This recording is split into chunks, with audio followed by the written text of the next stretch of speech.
What was the Breton Crisis? Let's find out. Now, Brittany is an area in the northwest of France. It's a little sea arm that sticks out from the main area that we now call France. And back in the Middle Ages, Brittany was actually an own independent duchy it was independent from the rest of France, which was then, a medieval kingdom with a king. So we're going to jump over to England now, to the year 1471 and the Battle of Tewkesbury. Now, 1471, slap bang in the middle of the Wars of the Roses. Edward IV, great king, glorious guy, great tactician, great military guy. He wins this battle and he secures the Yorkists on the throne for at least another decade. And in this time we see the future Henry VII. He actually flees the country. He's still a young man at this stage. He's still a teenager, and he flees to Brittany with his uncle Jasper. And while in Brittany, which is just down there, Henry, he learns how the courts work. And again, this is very important to Henry because he can then use this knowledge later on because he's had experience of how the courts work. Now, if we fast forward to 1485 in the Battle of Bosworth, when Henry VII kills Richard III and plants himself firmly on the English throne and he's there to stay, then he does this with the help of France and Brittany. So he owes a debt to both of these because, well, they kept him safe while the Yorkists wanted him dead, and then they actually helped him to reclaim the throne. So this is very important to remember when we look at the Breton Crisis. Okay, so let's actually look at the Breton Crisis itself. Unfortunately for Henry, the French and the Bretons aren't the best of friends, and they actually fight a series of wars called the Franco-Breton Wars. And in 1488, as part of these wars, the French invade Brittany once again, and there is mayhem and fighting all along the borderline. And the Bretons, they try to defend themselves from the French who are invading. And all these different people get involved, as we'll see. So the power struggle wasn't just between France and Brittany. Of course, this is where it was fought, but the political implications spread much further. We get the formation of an anti-French coalition, if you will, involving the other major European powers, who at this time would have been this Spanish, the Holy Roman Empire, so that's the area of what is now sort of Germany, Austria, spreading a bit further east as well, but also the Netherlands and Burgundy and England as well.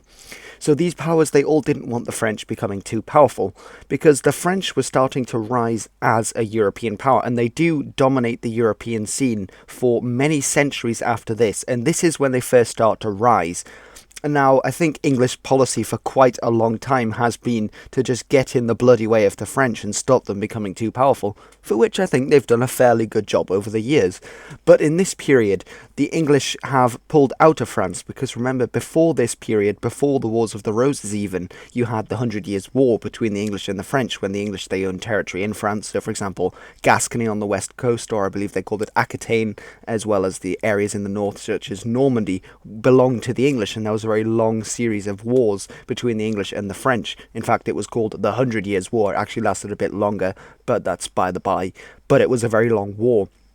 But now England was out of France, and France was starting to go on the ascendancy. It was starting to go on the rise, and all the other powers, Spain, that's to the west of France. We've got the Holy Roman Empire to the east of France, and Burgundy, the area that is now sort of the northeastern corner of France, Belgium, the Netherlands. They are all fighting against the French. And they're not all doing this openly, because remember, the French are powerful, so a little kingdom like England with a ruler who isn't particularly stable on his throne, because remember, this is 1989, no, it's 1489, and Henry isn't that secure on his throne. There are still usurpers, there's still this threat of Yorkist pretenders. So what they actually do is they help the Bretons inadvertently to fight against the French. Now, the Holy Roman Empire, much more powerful, and it's a different situation there. So they openly declare war on the French, and they actually do go out and fight the French in Italy in the Italian Wars. And you also have these other areas that also help the Bretons. So you have the Dukes of Orleans. They were being very rebellious in this period, as well as the Princes of Orange, who, fun fact, would later contribute their name to the royal family of the Netherlands.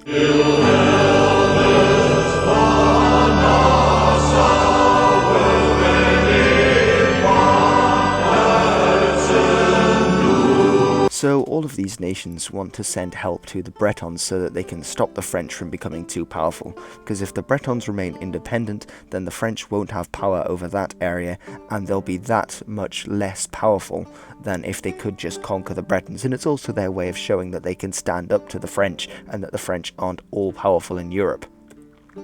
So what does Henry do? Because Henry, of course, is part of this coalition against the French. So he sends an expedition in 1488 when this is all kicking off. And it's led by Edward Woodville, who is, I believe, somehow related to Elizabeth Woodville, who was the wife of Edward IV, who was a Yorkist king before Richard III, but that's by the by. So he's called Lord Scales, and he goes in with 800 men in support. And this is actually unofficial, so it's not Henry marching in, all banners blazing, saying, the English are here, run off Frenchies, we're going to absolutely mess you up. No, it's unofficial, so they're pretending that they are acting just as mercenaries, that they've gone rogue from Henry, and that so that they don't have to openly declare war with France. And Henry's very clever, and Henry actually, in the meantime, he publicly apologizes to the French to keep up this idea, this ruse, that in fact this troop of men who are English and who Henry has said, go over to France, help the Bretons, keep the French out, that they are actually just these mercenaries not affiliated to Henry and to the English crown. Now, they help the Bretons, but they are unfortunately massacred at the Battle of Saint-Aubin-de-Cumier on the 28th of July 1488, when the Bretons lost a very big battle there, which they ended up losing the campaign after that as well. But then in 1489, Henry decides, right, more action is needed, so he sends 6,000 troops into Brittany in support of Anne of Brittany, who at that time takes over from her father, the Duke of Brittany, Francis II. But she has to pay for the upkeep of all these soldiers, so Henry isn't losing any money, because remember, if you watched my video on Henry becoming stinking rich, he didn't like losing money, he liked making money.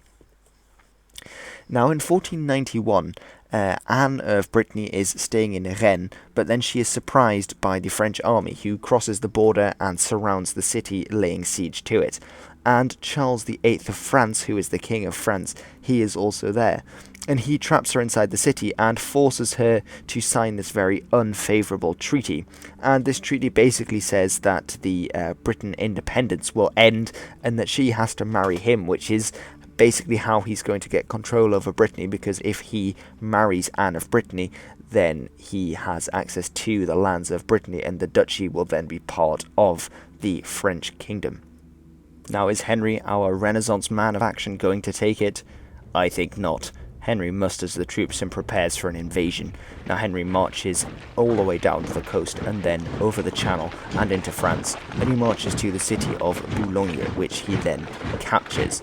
Now they then sign a treaty with the French, because the French king Charles VIII is actually on campaign in Italy in the Italian Wars, where he's busy fighting with Maximilian, who is the Holy Roman Emperor. So he's miles away, he's at the other end of Europe. So Henry, he signs this treaty, and it's a very favourable treaty for the English, and it basically entails that the French have to withdraw all their support from any Yorkist usurpers, for example Perkin Warbeck. This would be with Perkin Warbeck in mind, because this is very much the time when he was going around the European courts pretending to be this Yorkist claimant to the throne, even though he was just a random guy they picked off the street. The French also had to pay, that should be 742,000 crowns actually, so it's even bigger, an even larger amount of money, which increased Henry's treasury to at least another half in one go. So that's the Breton Crisis pretty much summed up. Now, the Breton Crisis, it was important in that it shows that what Henry initially set out to do, which was to stop the French capturing Brittany, ultimately that failed. The French captured Brittany, or well, they captured Anne of Brittany, and then with Charles marrying Anne of Brittany, that means that the Breton lands came under the control of the French king.